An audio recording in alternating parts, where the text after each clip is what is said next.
হিংসা এমন এক রিপু যা কেবলই আপনার দুর্বলতাকেই প্রকাশ করে। মূলত ষড়রিপুর মধ্যে অতি ভয়াবহ রিপু হচ্ছে এই হিংসা। এটি সম্পূর্ণ বলতে হলে সবার আগে এটা বুঝতে হবে আপনি কখন কার উপর কিসের জন্য হিংসা বা ঈর্ষাপরায়ণ হচ্ছেন।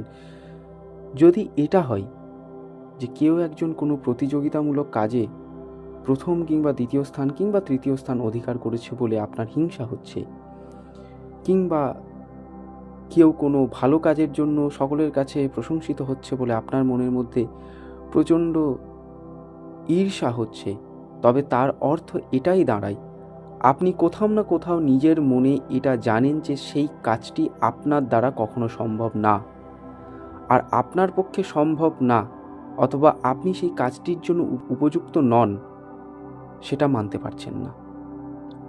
যদি তা না হতো তবে আপনার মনে কারোর প্রতি ঈর্ষাই জন্মাতো না।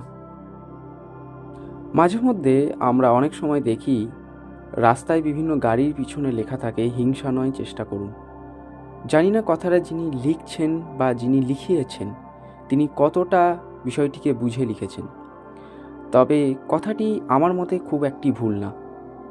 আপনার এই বহুমূল্যবান সময়কে যদি আপনি অন্যকে হিংসা করতে ব্যয় করেন, তাহলে হয়তো আপনি কোন কাজটির জন্য উপযুক্ত বা আপনার দ্বারা কি সম্ভব সেটা কখনোই বুঝে উঠতে পারবেন না।